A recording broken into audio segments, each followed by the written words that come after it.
반복되는 일상의 노선을 벗어나 타인의 교양에 올라타고 싶은 분들을 위해 준비했습니다.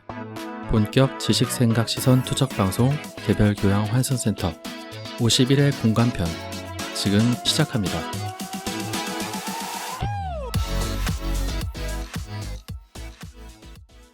안녕하세요.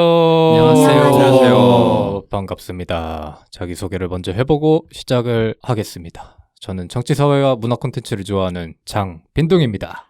저는 만물에 대한 관심이 깊고 그 중에서도 자연을 사랑하는 안브리입니다. 세상 모든 비주류와 마이너 감성을 좋아하는 허유생입니다. 문화예술을 잔뜩 즐길 수 있게 된 따뜻한 인상주의자 김순태입니다. 오, 오랜만에 뭐죠? 변주가 들어왔네요. 왜 잔뜩이죠? 이제 드디어 논문이 끝났습니다. 끝나가지고. 네. 축하드립니다. 감사합니다.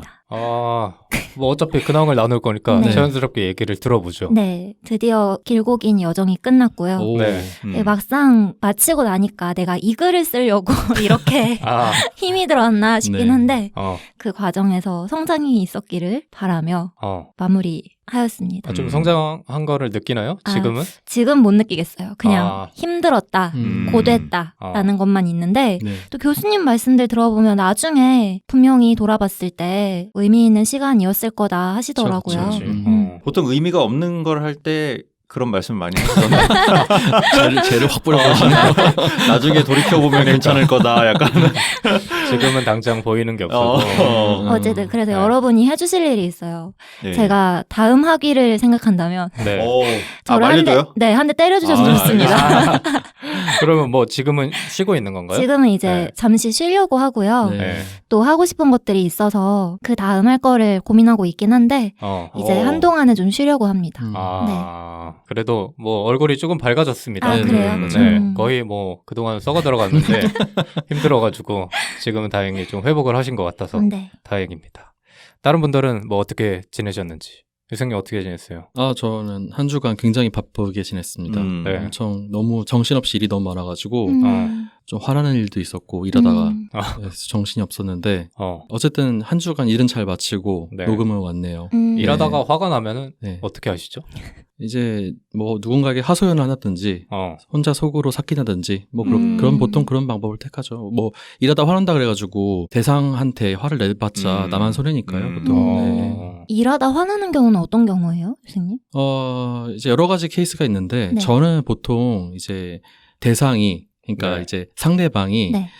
자기의 일을 책임지지 않을 때 그때 좀 많이 화가 나는 것 같아요. 예. 그럼 보통 상사네요. 그렇게 얘기 안 했습니다, 저는.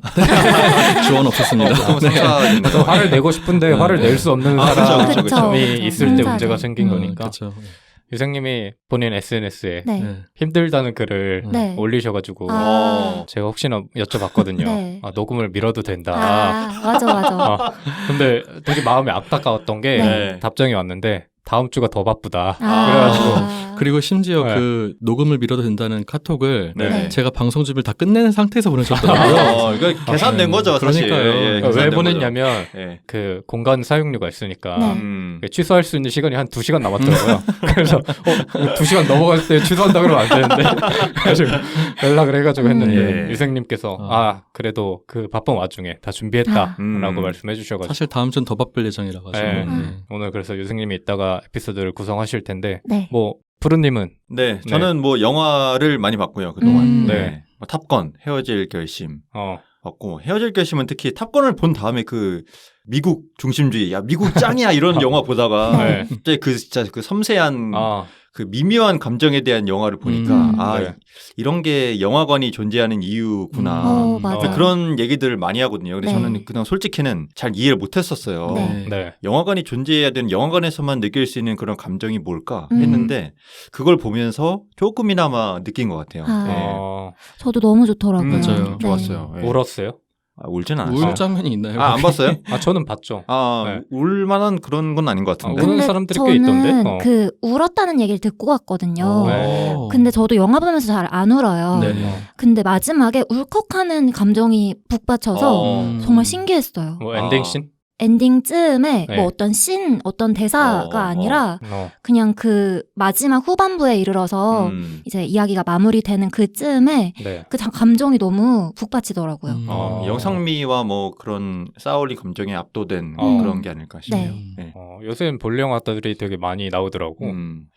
영화 얘기하니까 저도 생각나는데 네. 요새 제가 드라마를 아주 열심히 보고 있습니다. 오투도 형, 두도. 네. 우영우를 요약본을 한번 봤다가 네. 이거는 요약본으로 보면 안 되겠다 싶어서 그 1화부터 정도예요? 네. 정주행을 하고 있습니다. 아. 안 보신 분이 계시다면은 거의 없지 않을까요? 지금은? 맞아요. 그 짤로라도 보셨을 것 같아요. 네. 아니요, 저 안 봤습니다. 아, 그래요? 짤은 맞죠? 예. 한 명 고집 센 사람이 있어가지고 이 사람 안 봤는데 네, 우투더 영투더 우 뭐 네. 이거 봤어요. 예. 그것도 안 해? 알죠? 범투더 끝투더 라미 뭐 이거. 어쨌든 뭐 재밌게 보고 있고 저희가 또 지금 이벤트 중이지 않습니까? 네, 그렇죠. 네. 아. 예. 네. 열심히 홍보를 해야 됩니다, 저희. 저희가 너무 방심했어요. 아, 그런가요? 아직까지 참여율이 아주 겸손합니다. 근데 메일로는 몇 분 보내주셨잖아요. 네. 그래서 네. 지금 이제 듣고 계시는 청취자분들께서 지금쯤 참여해도 이게 뭐 경품을 받을 수 있을까라고 고민을 하신다면 100%입니다. 지금 참여하시면 100%고 참여만 하시면 바로 네. 100%입니다. 예. 저희가 지금 녹음을 평소보다 조금 일찍 하고 있어가지고 저희가 이벤트 그 1주년 방송을 할 때쯤에는 얼마나 많은 분들이 참여하실지는 지금은 확신이 없지만 제 생각에는 아주 경쟁률이 할만하다. 그래가지고 남겨주시기만 해도 저희 커피 기프티콘을 받으실 수 있지 않을까 생각을 하는데 뭐 그거랑 별개로 많이 더 참여해주시면 저희가 아주 행복하게 1주년 방송 꾸릴 수 있을 것 같아서 네. 네. 조금 번거로우시더라도 한두 줄이라도 남겨주시면 정말 감사하겠습니다. 다들 빨리 부탁을 하시길 바랍니다. 네, 알겠습니다. 저만 하면 또 안 하실 수도 있으니까 네. 한마디씩 하시죠. 아, 지금요? 네. 여러분의 소중한 질문이 필요합니다, 여러분. 네. 이거 뭐예요? 빨리 두 분 하세요. 뭐 관심 많이 가져주세요. 예. 저희 아니, 1주년. 뭔가를 해야 되지? 나도 관심 안 갖겠다. 그렇게 얘기하면. 저희가 뭐 1주년 방송을 5분 만에 끝낼 수는 없잖아요. 질문 많이 해주셔야 좀 더 이렇게 꽉 찬 방송이 되니까 네, 맞습니다. 많이 보내주세요. 네. 네. 유승님도 마지막으로. 저희 구독자가 한 280명 가까이 되지 않습니까? 네. 다들 숨어 계시지 말고 어서 질문을 보내주시면 감사하겠습니다. 좋습니다. 저희의 마음이 잘 전달되었기를 바라며 댓글창을 새로 고침하면서 이제 일지를 보내게 되지 않을까 싶은데 네. 어쨌든 근황 얘기는 여기까지 하고 네. 오늘은 공간 특집의 세 번째 시간인데 유생님께서 준비를 해주셨습니다. 네. 오늘 제 차례네요. 네. 공간 특집을 이제 기획하신 브르님께서 네. 지난 초반부에 이제 네. 공간 특집을 기획하신 의도를 설명해 주셨잖아요. 그렇죠. 네. 각자가 처한 공간에 따라서 각자의 뭐 인생관과 세계관 이런 것들을 볼 수 있지 않을까라는 의도라고 해주셨는데 네. 네. 제가 원래 초기에는 이제 오늘 준비한 내용이 아니라 다른 내용들을 막 준비하고 있었어요. 네. 근데 원래 뭐였죠? 원래는 제가 이제 좀 환상적인 공간, 약간 아. 신화 속에 있는 공간 이런 것들을 소개해드리려고 했는데 그 의도를 듣자마자 네. 이거는 내가 준비하던 거는 약간 의도가 다르다. 의도를 뒤늦게 들어가지고 저희가 그렇죠. 그렇게까지 부담을 드리려던 건 아닌데. 부담까지는 아니고 또 다른 분들 다 준비하셨던 게 또 다 현실적인 공간들이셔가지고 그럼 나만 너무 튀는 게 아닌가. 또 제가 또 튀는 건 되게 싫어하거든요, 제가. 너 튀는 좋아하지 아니 않나? 오늘 패션은 가장 튀게 입으셨는데. 오늘 거의 오렌지 같이 입고 와가지고 튀어도 너무 튀었다 생각해가지고 나의 인생관과 세계관에 가장 영향을 준 공간은 어디인가 네. 고민하다가 여기를 택해야겠다라고 생각해서 가져와 봤습니다. 기대가 됩니다. 예. 예. 그래서 제가 이제 핵심적인 저의 사상과 네. 어떤 신념으로 삼고 있는 종교, 기독교에 관해서 네. 기독교 예배당에 관한 교회에 관한 어. 이야기를 오늘 얘기해볼까 합니다. 근데 굉장히 신기한 게 네. 네. 평소에 어떤 이미지는 실증적인 거에 데이터를 바탕으로 네. 아닌 건 아니다. 그리고 제가 저번에 창조론 잠깐 얘기했을 때도 예. 그건 론이 아니죠. 약간 이렇게 딱 잘라 말씀하시는 걸 네. 보고 종교인이라고는 상상을 못했었는데. 네네. 지금은 제가 교회를 안 나가고 있긴 한데 네. 네. 모종의 계기를 통해서 이제 교회를 발걸음을 끊긴 했는데 사실 그런 얘기들은 나중에 썰을 풀 기회가 있으면 또 하도록 하고요. 네. 브르님이 말씀하신 것처럼 제가 이제 종교인으로서 뭔가 이제 그런 느낌이 안 날 수도 있는데 저는 약간 그런 과학적인 어떤 신념과 종교적 신념이 약간 좀 잘 어우러지는 그런 사람이라고 봐주시면 좋을 것 같습니다. 근데 또 지금 교회는 또 안 나가시는. 지금은 안 네. 나가지만 저의 마음속에는 항상 네. 기독교에 대한 그런 신앙으로 가득 차 있다는 걸. 어. 네. 그건 또 창조론에 대해서 어떻게 생각하시나요? 창조론은 사실은 그건 나중에 또 얘기 드리죠. 네. 어쨌든 그거를 시작하게 되면 이제 너무 한도 끝도 너무 없습니다. 진지해, 네. 너무 진지해. 예배당까지 들어갈 수가 없어요. 그렇죠, 그렇죠. 네. 맞습니다. 아. 네. 근데 그 제목에서 기독교 예배당이라고 하셨는데 네네. 좀 궁금했던 게 기독교라는 게 사람마다 또 다르게 받아들이는 사람도 맞아요. 있잖아요. 예. 이거에 대한 정의를 해주고 넘어가시네요. 맞습니다. 오늘 네. 정의를 좀 많이 하고 넘어가야 될 것 같은데 제가 이제 기독교라고 이제 정의를 가져온 이유는 네. 기본적으로 제가 역사를 좀 훑을 건데 네. 초기에 이제 부교와 신교가 나뉘기 전, 그러니까 종교개혁 전까지는 네. 어쨌든 하나의 종교라 봐야 되잖아요. 네. 네. 그러다 보니까 이제 기독교라는 이름을 썼긴 썼어요. 네. 네. 그래서 저는 오늘 개신교 위주로 보긴 할 거지만 어쨌든 간에 이제 과거도 다를 거기 때문에 네. 예, 기독교라는 제목을 썼고요. 그러면은 우리가 흔히 생각하는 천주교의 개념도 이렇게 포함을 한 네. 의미로 기독교를 사용한 거죠, 오늘은. 일단은 종교개혁 전까지는 네. 포함을 시키고요. 네. 종교개혁 이후에는 이제 개신교 위주로 보도록 하겠습니다. 다만 네. 이제 주로 다루는 거는 네. 개신교의 얘기가 될 거다. 네, 맞습니다. 음. 네. 그리고 예배당이라고 한 이유는 이제 건물적인 측면, 네. 공간적인 측면으로만 보겠다. 주로 그렇게 보겠다라는 네. 의미에서 이제 이런 용어를 썼다는 거를 이해해 주시면 좋을 것 같습니다. 종교적인 철학은 잠시 조금 접어두고 조금씩 들어가겠지만 네. 이제 어쨌든 그 부분은 조금 접어둔 상태에서 예. 공간에 방점을 찍어서 맞습니다. 네. 네. 본격적인 이야기로 들어가기 전에 2020년도에 되게 재밌는 그 설문조사를 하나 봤거든요. 네. 어떤 조사냐면은 종교에 대한 대국민 인식조사였어요. 만 20세에서 59세 남녀 1000명을 대상으로 네. 온라인 조사를 실시했던 거였어요. 여기서 종교인에 대한 이미지를 이제 말씀해 주세요라고 했나 봐요. 네. 네, 그때 이제 불교 신자에 대한 응답, 중복 응답 가능입니다. 네. 불교 신자에 대한 이미지 1위가 뭐였냐면 온화한이었어요. 네. 2위는 절제하는, 3위는 따뜻한 이런 이야기였습니다. 네. 천주교 신자에 대한 이야기 1위가 온화한, 2위가 따뜻한, 3위는 윤리적인. 네. 근데 개신교 신자에 대한 대답 되게 재밌습니다. 1위 거리를 두고 싶은. 진짜? 네. 2위 이중적인. 네. 3위 사기꾼 같은. 네. 그 밖에도 이기적인, 배타적인, 부패한 이런 얘기가 나왔습니다. 되게 특이하다. 그 순위권에 긍정적인 거는 단 하나도 없어요. 네, 없어요. 네. 다른 불교 신자, 천주교 신자는 대부분 긍정적인 내용이었는데 네. 네, 개신교 신자는 싹 다 부정적인 내용밖에 안 나왔어요. 이게 다른 종교랑 비교해 보니까 확 와닿네. 그렇죠. 저도 그 설문조사를 보고 너무 깜짝 놀랐는데 네. 여러분께도 한번 질문 드리고 싶더라고요. 여러분은 어떤 이미지를 갖고 계신지 개신교에 대해서 네. 어떤 개신교에 대해서 개신교에 대한 이미지가 어떠신지 궁금하더라고요. 빈둥님 불교 신자예요? 아니요, 저는 따지고 보면은 유생님과 좀 비슷한데 저도 지금은 교회를 나가고 있지 않지만 네. 개신교를 계속 믿어왔죠. 어렸을 때부터.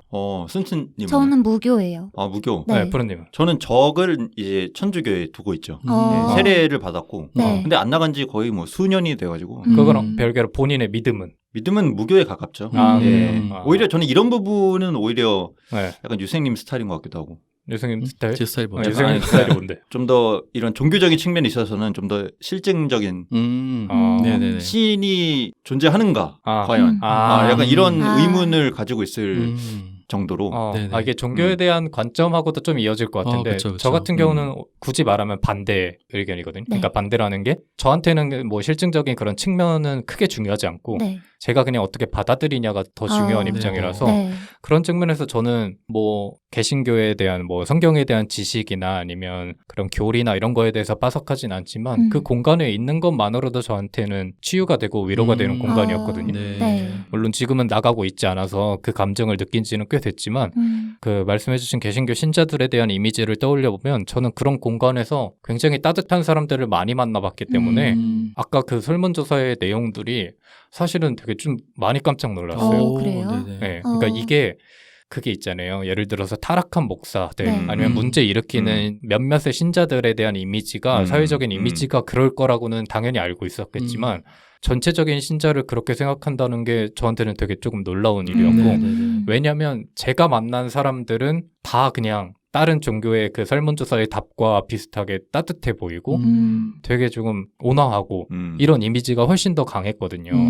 그러다 보니까 저는 그런 몇몇 문제 일으키는 사람들의 기사를 볼 때면 되게 안타깝다. 저 사람들이 전부가 아닐 텐데라는 생각이 먼저 들긴 했었죠. 네. 네. 근데 지금 막 든 생각인데 그 빈둥님은 그 공간에서의 사람들을 접촉한 경험이 있기 때문에 그 사람들이 그렇지 않다는 걸 알고 있는 거잖아요. 그런데 저처럼 저도 어릴 때 선물 준다고 해가지고 몇 번 나간 경험 말고는 크게 교회나 뭐 그런 곳에 대한 경험이 없는 사람에서는 그런 언론에서 보도하는 그들의 모습이라든지 동네에서 마주치는 교회의 모습이 그 경건하고 뭔가 신성한 느낌보다는 건물로 치면은 되게 돈이 많이 드는 건물. 근데 저게 어떻게 모였을까 하면 이제 다 11조 이런 걸 통해서 건축이 되는 거잖아요.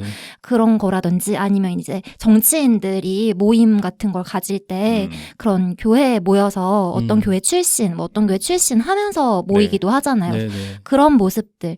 그리고 전도를 한다고 하잖아요. 그래서 전도하는 그런 모습들이 지나가면은 그런 이미지가 좀 떠오르긴 하는 것 같아요. 맞아요. 그래서 저도 그런 마음들을 너무나 잘 친구들을 통해서 이렇게 많이 전달받았으니까 저도 그런 측면에서 예전부터 뭐 전도를 한다거나 이런 데에서는 적극적이지 못했던 것 같은데 한편으로는 그게 조금 안타까운 거죠. 이게 와보고 경험해봐야 알 수 있는 것들인데 이거를 와보지 않은 사람들한테 설득을 하고 이렇게 주장을 하기에는 대외적으로 비춰주는 이미지들이 너무나도 부정적이기 때문에 그런 거를 알고 있기 때문에 오히려 더 적극적으로 나서기가 힘든.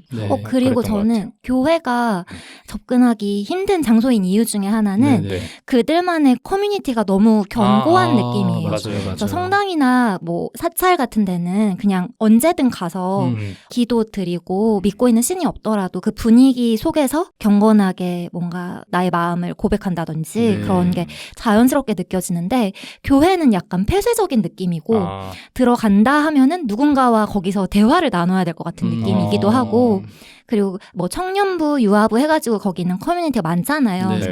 그런 사람들이 나한테 말을 걸 것만 같고 그런 인식이 있어요. 저도 비슷해요. 타 종교 대비 신실함을 밖으로 드러내는 사람이 많은 것 같다. 그 느낌 차이 뭔지 아시죠?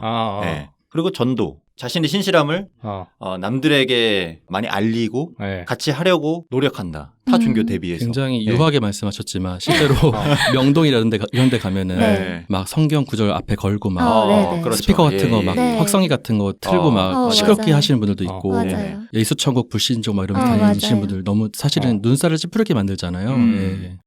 여러분 그럼 혹시 우리나라 그 교회 건물에 대한 이미지는 혹시 어떠신가요? 건물에 대한 거. 그러니까 아까 전에 드린 질문이 기독교 전반에 대한 혹은 개신교 전반에 대한 이미지라면은 그 한국 교회 건물을 봤을 때는 어떤 이미지가 드시나요? 뭐 워낙 많으니까 규모는 천지 차이고 큰 규모의 교회를 기준으로 따지면 반지의 제왕이 떠오르는 사우론의 탑 이런 거. 막 그런 느낌의 건물들이 유독 있더라고요. 그런 화려하다. 화려하다인 것 같아요. 화려하다에서 그냥 생각이 끝난다는 거죠? 그걸 보고 부정적인 감정을 갖냐 뭐 이거예요? 뭐 그럴 수도 있고 그거는 별 관심이 없어요. 그래요? 저는 좀 부정적인 감정이 들긴 하거든요. 왜냐면 저는 작은 교회에서만 있었기 때문에 작은 교회 내부에서도 사실 문제가 너무 많아요. 많죠. 근데 저 큰 교회는 어떻게 저런 문제를 훨씬 더 큰 문제를 극복하고 큰 건물을 쌓기까지에는 수많은 갈등이 있었을 텐데 그런 거를 다 무찌르고 저렇게 건물까지 어떻게 지었을까라는 생각도 들고 한편으로는 이런 거는 저도 경험을 해보지 못했기 때문에 미디어를 통해서 접한 내용들을 주로 알 거 아니에요.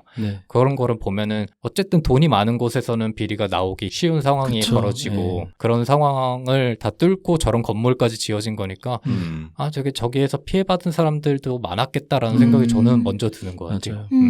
저도 이제 구교 쪽은, 그러니까 성당 쪽은 되게 웅장하다라는 느낌과 경건하고 신비롭다라는 느낌이 드는 건축물들이 되게 많거든요.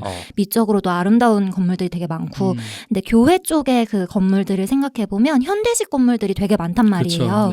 오히려 저는 시골 쪽 교회는 정감 가고 뭔가 따뜻한 일이 일어날 것 같고 이런 이미지인데 지금 저희가 흔히 보는 그 현대식 건물에 지어진 교회 건물은 어떻게 저거를 돈을 모아서 결국 만들었을까? 신도 돈이겠네요. 뭐 결국은 그렇죠.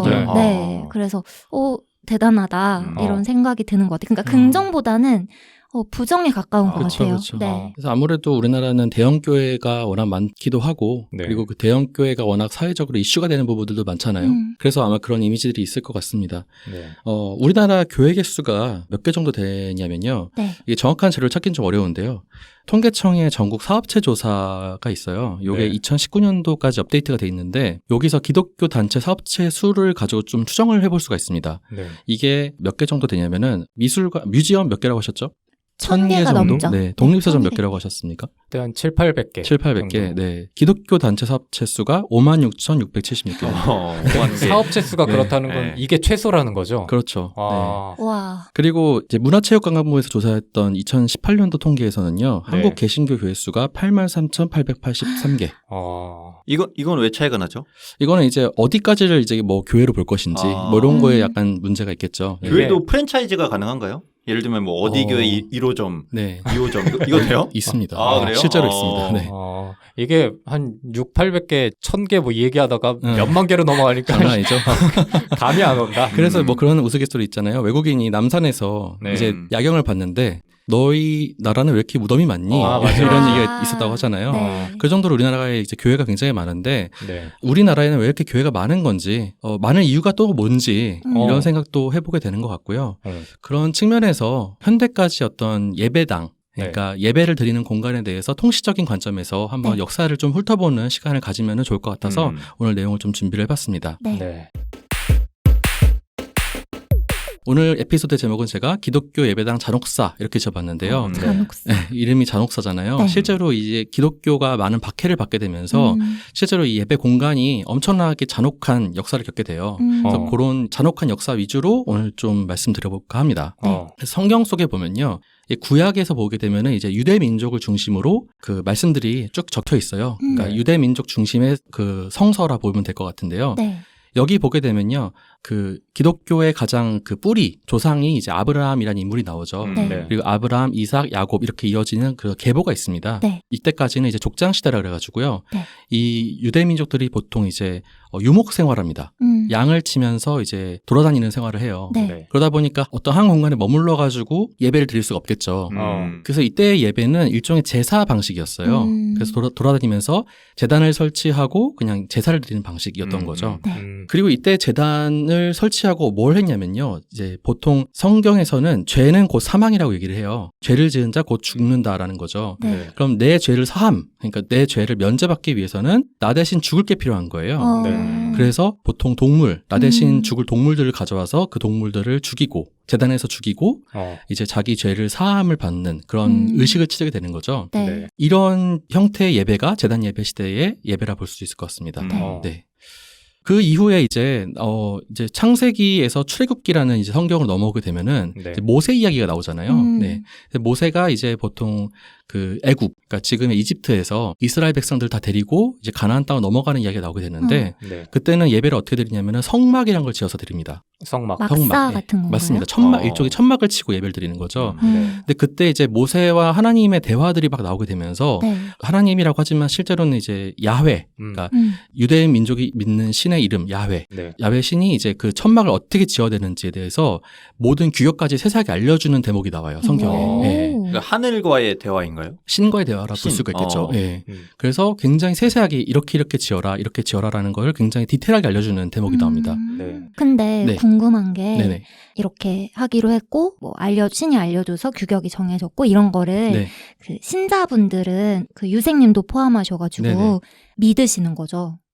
일단은 그 성경이라는 게 성경, 그러니까 경전이기도 하지만 일종의 이제 이걸 성서로 본 사람, 그러니까 하나의 역사책을 보는 사람들은 역사적인 의미가 있다고도 볼 수 있으니까요. 근데 실제로 역사적으로 보는 사람들 같은 경우에는 신께서 정말 그렇게 얘기했는지 아니면 그 역사 기술하는 사람들이 그렇게 어떤 의미를 부여한 건지 당연히 후자로 보겠죠. 그러니까 성서로 접근하는 사람들은요. 그러니까 실제로 이제 그 유대 민족들 혹은 이제 기독교를 믿는 사람들은 정말 하나님께서 정말 알려주셨구나라고 생각하겠지만 이거를 좀 더 이성적으로 접근하는 사람들 같은 경우는 이건 그냥 이 사람들이 그렇게 믿었구나. 그러니까 판타지 어떤 소설 같이 이 사람들 종교적인 행위였구나 그러니까 조금씩 바꿔서 그렇죠. 기록을 했구나. 그렇게 생각할 가능성이 크죠. 예. 그리고 이제 후대에 만약에 이 기록이 적혀졌다 할지라도 네. 어쨌든 간에 이때 이렇게 성막이 지어졌을 때는 하나님께서 다 그러니까 야훼 신께서 전부 다 하나하나 세세하게 알려주시고 거기에 하나님의 영광이 가득했다라고 이게 적혀 있거든요.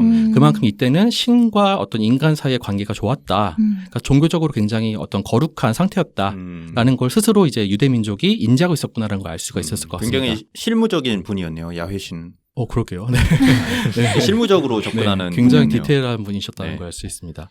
근데 이 성막 시대가 지나고 나서 그 이후에는 이제 유대 민족이 자기 인간들의 왕을 원합니다. 그러니까 우리 인간들 사이에 통치할 왕이 필요합니다라고 신께 막 이렇게 요구를 해요. 네. 네, 근데 사실 신 입장에서는 그게 좋지 않았겠죠. 그러니까 그때는 직통계시라 그래가지고 직접적으로 막 이렇게 내가 다 이렇게 저렇게 해라 이렇게 얘기하는데, 그렇죠, 탑다운으로. 근데 바텀업할 중간에 허브가 필요했던 거야. 네. 이게 쏙쏙 들어오는데. 그렇죠. 그래서 인간들의 왕이 필요합니다라는 그 백성들의 요구가 이제 커지니까 이제 그걸 허락하시는 거죠. 신께서 야훼 신이. 그래서 초대 왕이 이제 사울 왕. 그 다음에 왕이 다윗 왕 그래가지고 그분이 우리가 흔히 아는 그 다윗 골리앗 맞습니다. 네, 그 사람입니다. 근데 다윗 다음의 왕이 솔로몬이거든요. 이 솔로몬이 맞습니다. 이 솔로몬의 가장 그 최고의 치적 가운데 하나가 성전을 건축한 거였어요. 그러니까 이 천막을 치고 예배드리던 성막 시대를 넘어서서 이제는 정말 하나님의 예배 공간을 성처럼 짓겠다. 그럼 그때는 좀 유목 생활을 멈추고 어디에 정착을 했나 보네요. 그렇죠. 정착은 이제 이미 가나안 땅에 들어간 이후부터는 거의 정착 생활이었고 그 이후에 이제 왕이 세워지기 시작하면서 왕정 국가가 됐다는 얘기는 정착 생활이 이미 됐다는 얘기가 되겠죠. 그러네요. 근데 아까 뭐 그렇게 천막의 뭐 크기나 규격까지 알려줬다고 했었잖아요. 네네. 그러면 이 솔로몬이라는 왕도 어떤 계시를 받고 그 성전을 짓기 시작한 건가요? 그랬으면 참 좋았을 텐데 이때부터 아니었습니다. 그래요? 이때부터 어떻게 보면은 예배당의 잔혹사가 시작된다고 볼 수 있을 것 같아요. 그럼 그냥 자의로 그냥 내가 필요하다고 생각하니까 만들기 시작한 거예요? 어떻게 보면 솔로몬이 자신의 스스로의 어떤 치적을 드러내기 위해서 만들었다는 해석이 가장 유력해요. 그러면 신께 인간들의 왕이 필요하다고 그렇게 뭐 컴플레인을 넣었다. 이거는 현실적으로 보면은 그때부터 정착을 하고 왕정 국가가 시작됐다. 뭐 이런 걸로 해석할 수도 있겠네요. 맞습니다. 그러니까 역사적 의미에서 그렇고요. 종교적 의미에서는 이제 종교학자들이 다르게 해석하면서 성경에 기록했겠지만 실제로는 이제 역사적으로 그런 의미겠죠. 재밌네요. 과거에 이제 성막은 신께서 야훼 신이 실제로 직접 세부적인 설계를 지시했다면은 이때 솔로몬 성전 같은 경우는 솔로몬이 건축을 직접 지시하고요. 명령하고 감독하고 막 그렇습니다. 그리고 실제로 외부 사람들을 들여와가지고 건축가를 들여와서 그 사람한테 설계를 하게 만들어요. 그리고 과거 성막보다는 훨씬 더 큰 규모, 굉장히 화려한 부자재를 사용해가지고 건축을 시작하거든요. 근데 이때 문제가 이렇게 과도하게 어떤 이런 토목 사업을 일으키게 되니까 건축 사업이 이렇게 되면 항상 문제가 생기죠. 과도한 세금, 그리고 과도한 어떤 강제 노역. 이런 문제들이 생기게 됩니다. 아무래도. 그래서 어떻게 보면은 처음에 성막 같은 경우만 해도 그건 천막이었을지도 모르겠지만 보잘것없는 천막이었을지 모르겠지만 신의 영광을 위해서 그리고 어떤 예배를 드리기 위해서 지었던 공간이었다고 한다면은 성전부터는 솔로몬의 성전이라는 이름이 붙을 정도로 어떻게 보면 왕의 치적을 드러내기 위한 그런 공간으로 전락할 수밖에 없었다라고도 볼 수 있겠죠. 시작부터 뭔가 잘못된 것 같은데요. 이때부터. 그렇죠. 이때부터 좀 뭔가 어긋나기 시작해요. 물론 이때도 하나님께서 솔로몬을 이제 보시면서 그래도 이 성전에 내가 하나님의 영광이 가득했다라고 기록은 되어 있으나 그 뒤로 가면 갈수록 솔로몬은 이제 외세랑 많이 결탁을 해가지고 그 외부 세력들을 많이 끌어들이게 되거든요. 그러다 보니까 이 성전 안에, 그러니까 하나님만 믿어야 될 성전 안에 우상들이 막 들어오기 시작하고 기복신앙적인 우상숭배 범람이 좀 심해졌다는 게 문제가 생겼다고 해요. 그래서 이때부터 이제 유대민족의 신이었던 야훼 신만 섬기지 않고 이제 다신교 형태의 어떤 이상한 종교가 발생하기 시작하고 그러다 보니까 이제 하나님께서 성경의 기록에 따르면 그렇다는 얘기입니다. 하나님께서 선지자들을 보냅니다. 선지자들을 하나씩 둘씩 보내면서 너 그렇게 하면 안 된다. 막 비판하는 선지자들을 보냅니다. 그 선지자의 개념을 모르시는 분들 선지자는 영어로 하면 prophet이라고 할 수 있겠는데 예언자 이렇게 생각하시면 될 것 같아요. 먼저 선자의 알지자. 그래서 먼저 아는 자. 그러니까 우리가 쉽게 이해하는 바로는 예언자. 하나님의 계시를 받아가지고 먼저 예언해주고 이제 뭔가 깨우침을 주는 사람이라 보면 될 것 같아요. 대표적인 사람은 뭐 이사야라든지 영어로는 아이자야 이렇게 부르는데요. 이사야 혹은 뭐 말라기 이런 사람들이 와가지고요.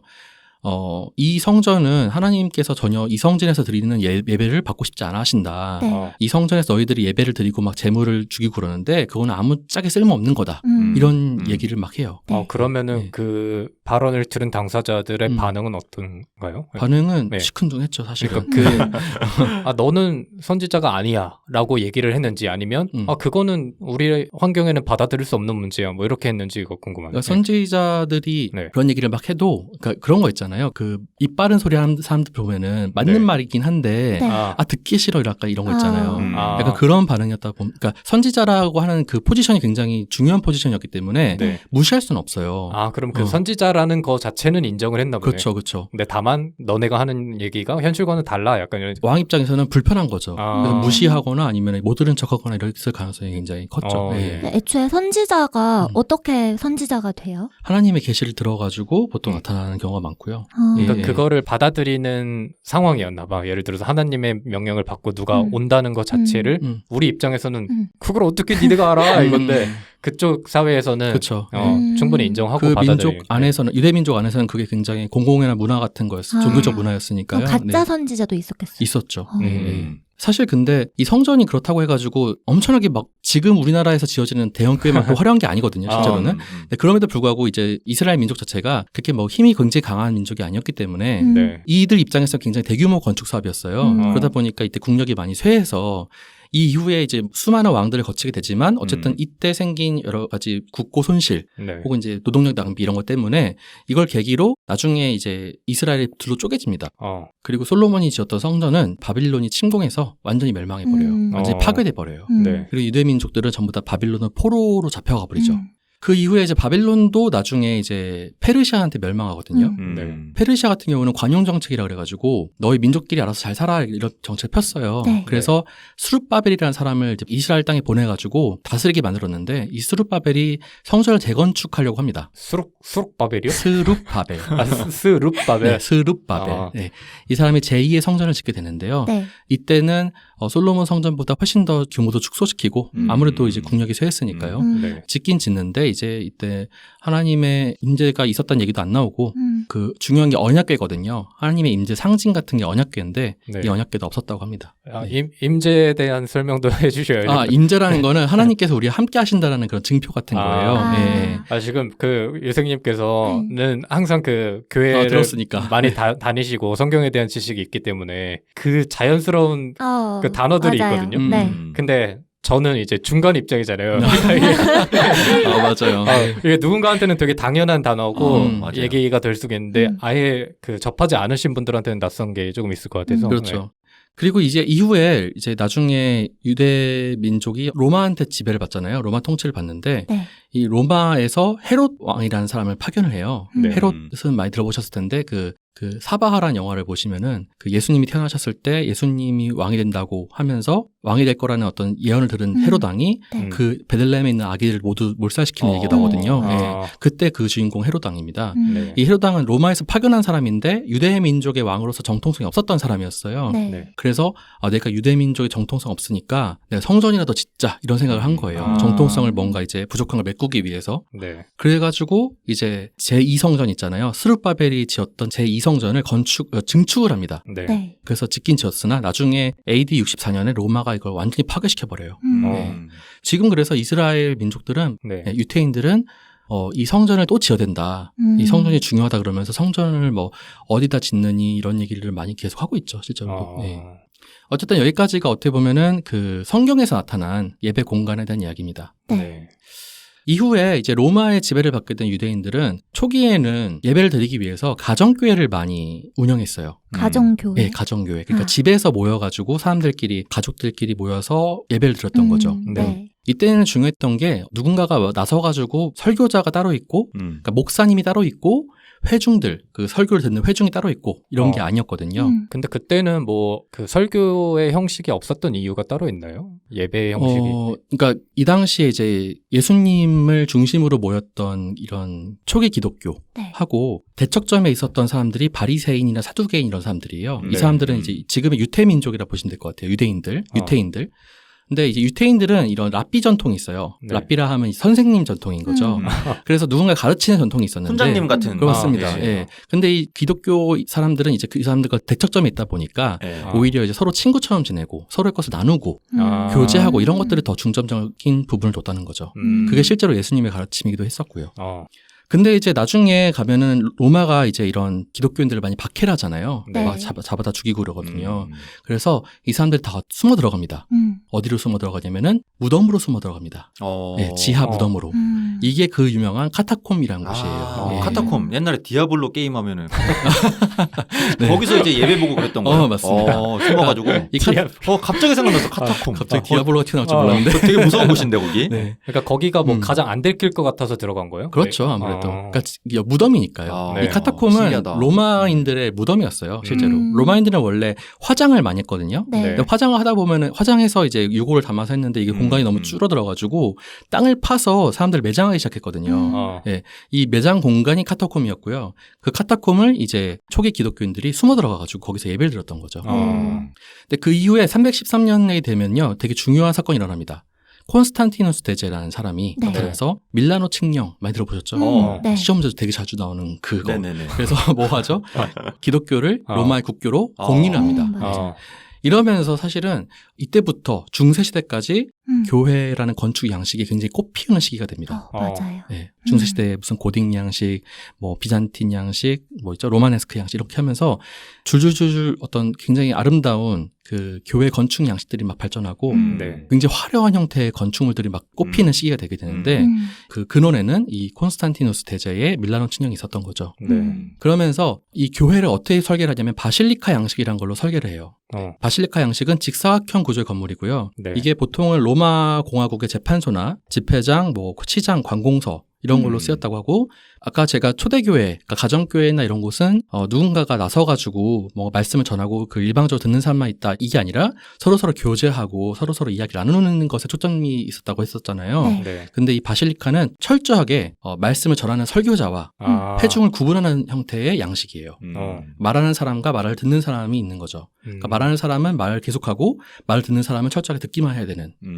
그 공간 안에 예배 형식이 다 녹아 들어있네요. 애초에 그렇죠. 설계에서부터. 맞습니다. 네, 그러니까 바실리카는 철저하게 예배를 어떤 일종의 연극 형태로 만든 공간 구조였던 거죠. 네. 이때부터 어떻게 보면 중세시대까지 예배는 일종의 쇼 형태가 됩니다. 네. 그러니까 누군가는 앞에 나가가지고 뭔가 이야기를 자꾸, 그러니까 토크쇼 형태인 거죠. 네. 누군가는 자꾸 앞에서 뭔가 이야기를 하고 그 듣는 사람들 쫙 있고 반응하는 사람들밖에 없고. 그리고 이때 이제 외관도 그 쇼장이 화려할수록 사람들이 모이잖아요. 그렇죠. 네. 경쟁적으로 예술가들이 조각을 해서 공간을 꾸미기도 하고 회화 작품을 그려서 붙이기도 하는 그런 공간이 되는 거예요.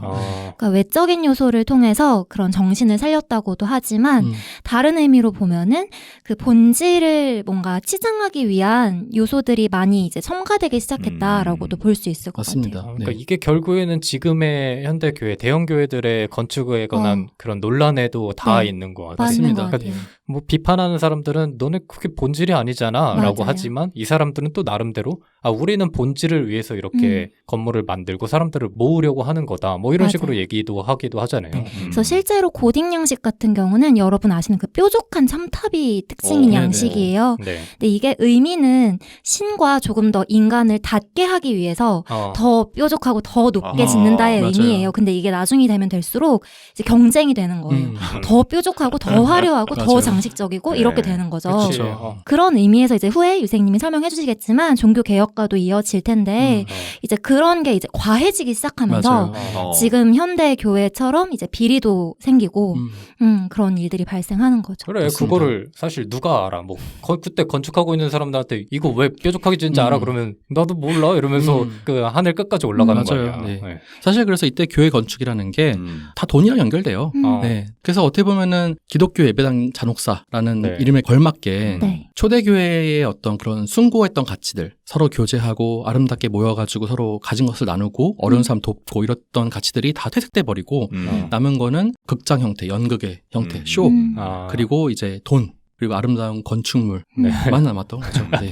근데 또 아이러니하게도 그 건축물들이 지금 보면 상당히 아름답단 그렇죠. 말이죠. 그러니까 미적인 요소가 충만해요. 쓸데없는 이유로 화려해진 건데 지금 보면 어떤 문화재적인 가치가 있다 이런 그러니까 어떤 말씀이신 거예요? 신념과 그런 욕심이 뒤섞인 건데 이제 지금 되면 그게 그 나라의 수입원이 되기도 하고 그렇죠. 네. 또 현대 건축가들에게 영감을 주는 장소가 되기도 하고 맞습니다. 하는 게 되게 진짜 웃긴 것 같아요. 그쵸. 아이러니한 것 아이러니하죠. 같아요. 네. 지금도 그렇잖아. 그쵸, 맞아요. 그 교회에서 건축할 때 유명한 건축가들 불러서 이렇게 영입해서 네. 하고 하니까 맞아. 또 혹시 또 모르는 거지. 뭐 예를 들어서 100년, 200년 지났을 때 특정 대형 교회가 우리나라 랜드마크가 될 수도 있는 맞아요. 거고. 그렇죠.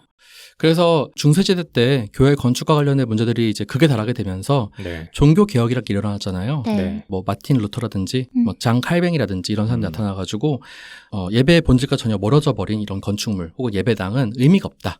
라고 하면서 본질에 더 집중해야 된다라는 형태로 교회를 막 개조하기 시작해요. 이런 사람들이 있고, 이런 개혁가들이.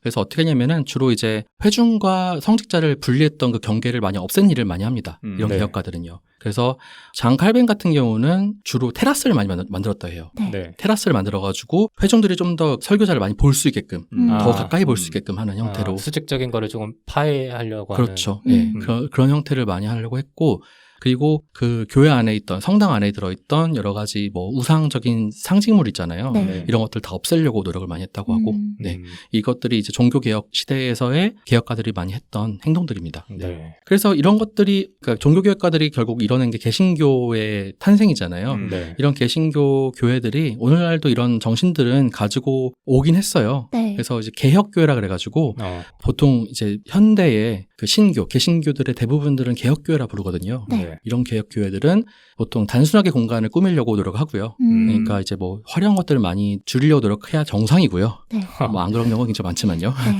그리고 보통은 이제 설교자와 회중들의 그 거리를 좁히려고 노력을 많이 하고요. 네. 설교자를 좀 더 높이 설치하는 이유도 이제 많이 볼 수 있도록 하기 위해서 그런 형태가 많죠. 네. 마지막으로 여러분과 나눠보고 싶은 이야기는 오늘날 한국 교회, 특히 개신교들의 어떤 예배당들은 어떤 상태인가, 어떤 잔혹한 역사를 갖고 있는가, 네. 이거에 대해서 몇 가지만 나눠보고 싶은데 몇 가지 사건 사고들이 있습니다. 네. 한국 교회 건축물과 관련된 사건 사고들이 몇 가지가 있는데 아주 대표적인 게 그 서초구에 가시면요, 네. 네. 아주 화려한 교회가 하나 있습니다. 어디죠? 그 대법원인가를 마주보고 있는 U자처럼 생긴 형태의 교회가 하나 있어요. 사랑의 교회라고 해가지고. 해영법? 거기 소망교회. 네. 그런가요? 강남 서초의 노른자 땅 위에 올려져 있는 굉장히 어마어마한 건축물이고 네. 지상 14층, 지하 8층으로 구성된 건물입니다. 와. 여기가 초기에 이제 땅 부지 매입만 1,200억 원 정도를 들여가지고 했고요. 네. 그래가지고 6,000석 정도의 그 예배당 규모를 가지고 있다고 해요. 어. 근데 이게 교회가 되게 특이한 게 직사각형인데 가로가 긴 직사각형 형태예요. 네. 네. 그래가지고 공간 확보가 좀 그 마땅치가 않아요. 그러니까 어. 예배당 공간이라는 게 정방형으로 좀 넓어야 되잖아요. 네. 근데 한쪽만 길다 보니까 그게 네. 좀 여의치가 않아가지고 네. 네. 여기가 지하 공간을 깊게 파고 들어갔고 네. 그리고 지하로는 도로 있죠. 범용 도로를 침범을 해서 지어졌어요. 네, 이게 문제가 됐습니다, 실제로. 네. 서초구청에서 이걸 허가를 내주긴 했는데 네. 나중에 이게 문제가 돼가지고 주민들이 소송을 냅니다. 어. 이거 너희들 왜 공공도로를 지하로? 지하 공공도로를 왜 너희가 점유하느냐, 불법 점유하냐. 네. 카타콤 오마주 아니에요? 지하로 이렇게 그럴 딱. 그러면 그 공공도로를 변경한 건가요? 추후에? 뭐 어떻게 된 거죠? 서초구청이 이때 이제 이게 여러 가지 썰이 있는데 네. 이 사랑의 교회에 서초구청장이 다니고 있었다 당시에 이런 얘기도 있었어요. 뭐 그렇겠지. 네. 하여튼 그래가지고 이 그 공공도로 밑을 파고 들어가 버린 거예요. 네. 예배당이. 그러다 보니까 불법 점유다 이거는. 네. 왜냐하면 공공도로 지하도 공공도로거든요. 네. 원래 그렇죠. 예. 그래가지고 2009년 정도 당시에 서초구청이 허가내준 것에 대해서 특혜 논란이 발생했고요. 네. 그래가지고 서초구민이 소송을 제기했고 이게 법적 분쟁까지 갑니다. 네. 네. 심지어 1심, 2심에서는 사랑의 교회가 승소했어요. 서초구청이랑. 네, 근데 대법원에서 이거 문제 있다 해가지고 파기환송시켰습니다. 네, 파기환송시킨 것들에 대해 여러 가지 이제 요소들이 있을 텐데 네네. 제 생각에는 이 사랑의 교회 목사님이 오정현 목사님이라는 분이거든요. 네. 네, 이분이 뭐라고 얘기냐면은 세상 사회법 위에 도덕법이 있고 도덕법 위에 영적 제사법이 있다 이런 얘기를 했어요. 그러니까 우리 교회에서 벌어지는 일은 세상 사회법으로는 적용하면 안 된다. 네. 영적인 제사법으로 적용해야 된다 이런 얘기를 막 망언을 막 뱉어내신 거예요. 무법자네요. 그렇죠. 네. 그래서 2016년 5월에 대법원이 이거 불법 점유다 얘기를 해가지고 다시 뱉어내라 이렇게 이런 판결이 나왔습니다. 네. 도로 복구 비용이 실제로 391억 원 정도 들 거라고 예상이 된다 하더라고요. 근데 실제로 지금 이게 2016년 판결이었잖아요. 근데 실제로 지금까지도 사랑의 교회는 계속 뭐 행정소송 내고 어쩌고저쩌고 하면서 버팅이고 있습니다. 미루고 있구나. 진짜? 맞습니다. 예. 그리고 이제 정확한 어떤 건축 사고는 아니지만 새노래 명성교회, 그러니까 명성교회 세습 논란이 있어요. 네. 이 교회는 건축을 이용해서 세습을 한 걸로 굉장히 유명한 교회예요. 네. 이 김사만 목사님이란 분이 은퇴할 때가 됐거든요. 네. 명성교회에서. 네. 이분 담임 목사님이었는데 자기 아들한테 이제 이걸 주고 싶은 거야, 교회를. 근데 명성교회가 속해 있는 교단이 있거든요. 네. 그 교단 법에 보면은 세습 안 된다라고 명시가 돼 있어요. 네. 네. 그러니까 이 목사님이 어떡하지 하다가 짜낸 아이디어가 뭐냐면은 하남시 쪽에 새노래 명성교회라는 분점 브랜치를 냅니다. 네. 프랜차이즈? 브랜치 교회를 내주고 거기다가 자기 아들을 부임시켜요. 네. 그런 다음에 몇 년 지나고 나서 그 두 개 교회를 통합시킨다라는 발표를 해요. 영리하네, 영리해. 네. 이런 식으로 우회 세습 논란이 있었습니다. 네. 네. 이것도 지금까지도 세습이냐 아니냐라는 게 논란이 지금 되고 있어요. 일단 부임은 했고요. 했습니다. 이 아드님 이름이 김하나 목사님인데 네. 그 김하나 목사님께서 명성교회 담임 목사로 지금 부임하신 상태입니다. 그런 부분들이 일반 국민들한테 좀 안 좋게 다가가는 부분이 있지 않을까 싶어요. 맞습니다. 물론 소수의 그런 일탈이겠지만 어떤 사적 재산화하고 맞습니다. 네. 돈과 얽히는 그런 모습들. 그렇죠. 예. 그러니까 아무리 개척교회가 이런 담임 목사님이 초기에 개척한다 할지라도 자기 돈을 들여가지고 개척한다 할지라도 네. 초기에 개척할 때 자기 돈만 들여서 개척하는 경우도 없고요. 네. 그리고 이제 그 교회가 커가게 되면요, 다 이제 신자들의 돈으로 헌금을 가지고 운영하고 네. 헌금을 가지고 건축하는 건데 네. 마치 자기 사유재산처럼 이제 이걸 부린다는 게 가장 큰 문제가 되겠죠. 그러니까 헌금할 때는 그렇게 말 안 할 거잖아요. 헌금할 때는 이게 다 하느님의 뜻이고 이런 신념을 전파하기 위한 거고 네. 모두가 복을 받기 위해서 그러는 거다. 그런 척 해놓고 나중 되니까 이제 자기 재산으로 삼고 싶어가지고 세습하고 막 빼돌리고 이러는 게 분노를 일으키는 것 같아요. 맞습니다.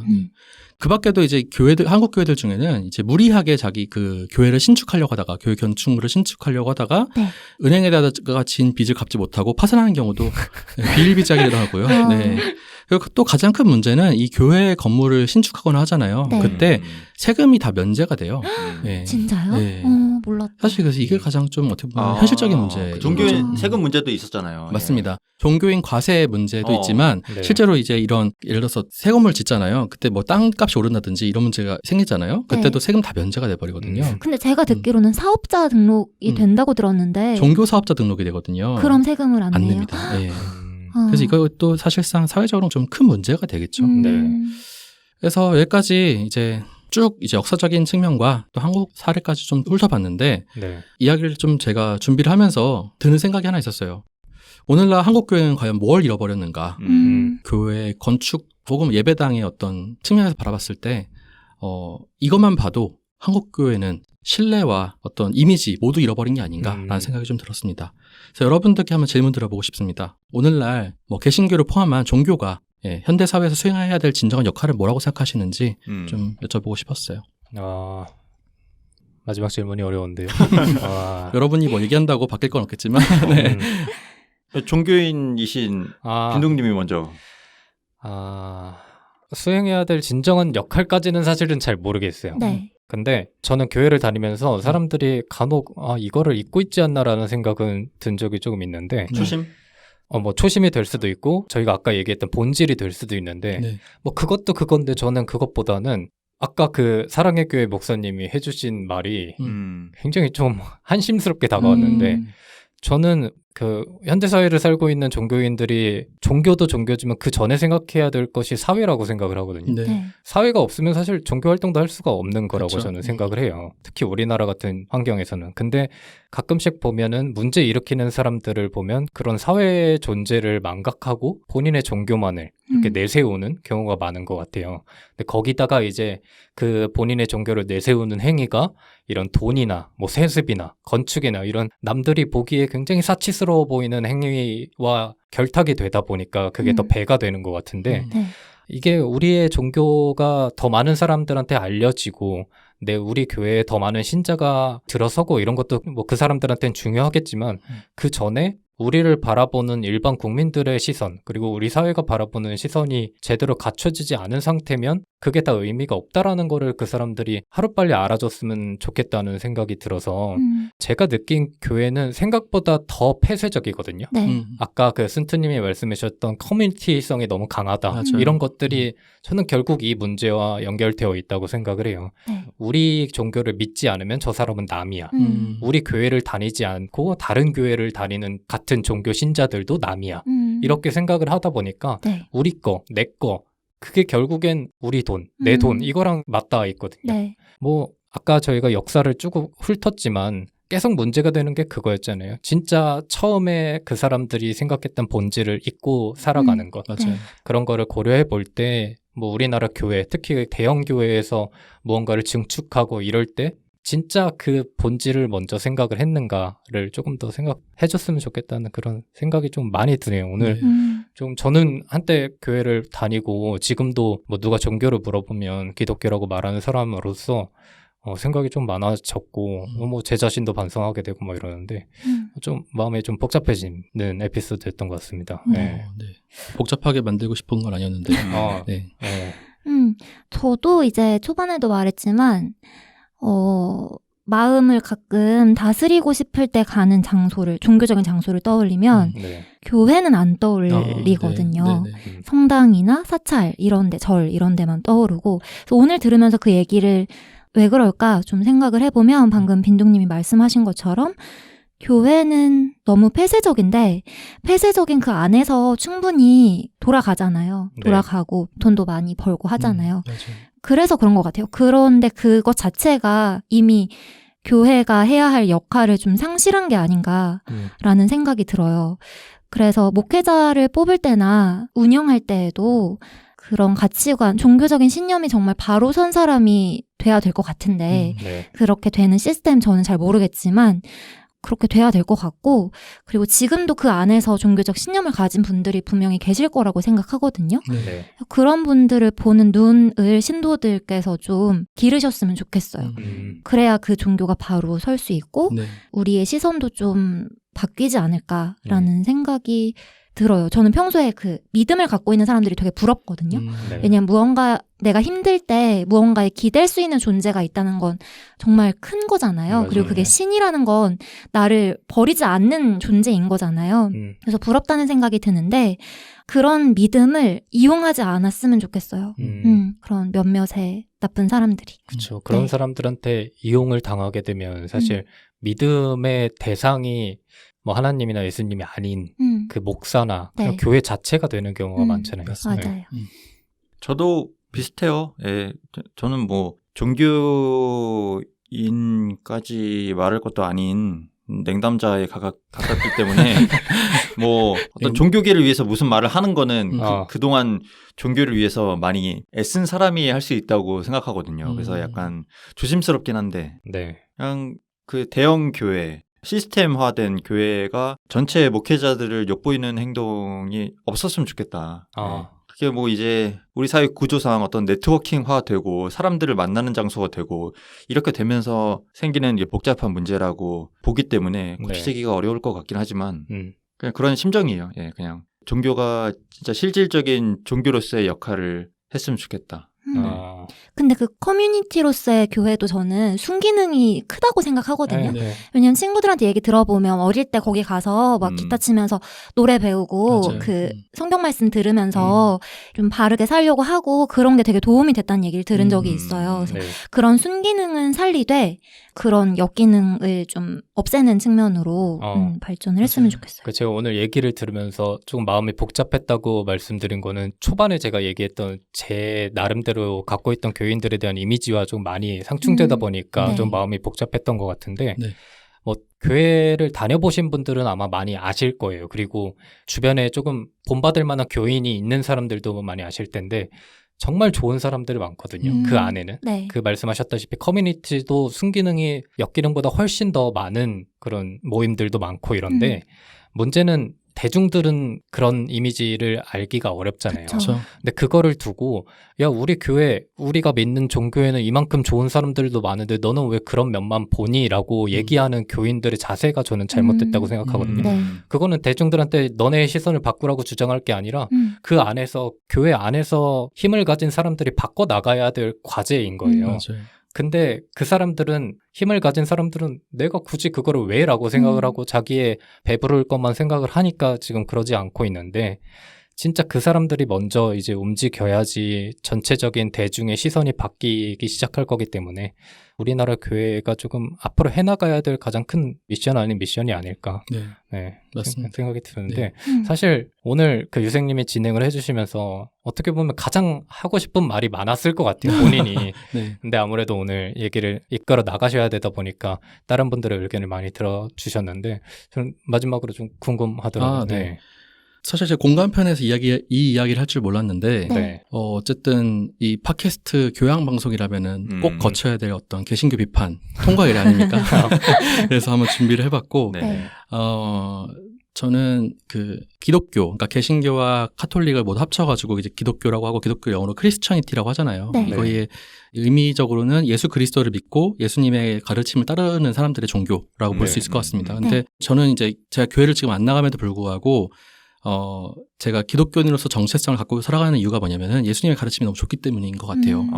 예수님의 가르침이 저는 단 하나로 요약할 수 있다 생각하는데 하나님을 사랑하고 그리고 이웃을 사랑해라 이걸로 요약될 수 있고 그 뒤가 더 중요한데 이웃을 사랑하는 것이 곧 하나님을 사랑하는 것과 마찬가지다라고 말씀하셨거든요. 그러니까 지금의 대형교회, 한국교회에서는 이 이웃사랑이 다 빠져버린 것 같아요. 하나님을 사랑하고 나를 사랑하는 것까지만 가 있는 것 같다라는 느낌이 들거든요. 그리고 이 대형교회의 어떤 그 화려한 건축 속에는 이웃사랑은 하나도 보이지 않는다라는 생각이 들어가지고 오늘 이런 이야기를 준비해봤습니다. 유생님 다음 주에 힘든 일 많을 거라고 했잖아요. 그때 이제 이웃사랑을 하면서 화를 이혼 감정이 올라와도 지금 눈으로 욕을 하셨는데요. 지금 제가 유생님 눈을 봤거든요. 뭐라는 거야라는 눈빛을. 이웃사랑하니까 그들에게 해를 가진 않는 거잖아요. 제가 이웃사랑하지 않았으면 그들에게 해를 가했을 겁니다. 맞습니다. 마무리할까요? 그럼? 끝입니다. 오늘 저는 얘기를 들으면서 이거를 만약에 우리가 대놓고 종교 편이다 혹은 뭐 교회 편이다 이랬으면 역풍을 맞았을 수도 있겠다 생각이 드는데 잊지 마시길 바라요. 오늘 공간 편이기 때문에 우리는 공간에 대한 얘기를 한 거다. 그럼요. 그 카타콤처럼? 네, 그렇죠. 공간에 대한 얘기를 한 거다라는 말씀을 드리면서 오늘 공간 편의 세 번째 에피소드 기독교 예배당 제녹사 편은 여기서 마무리하도록 하겠습니다. 고생 많으셨습니다. 수고하셨습니다. 감사합니다.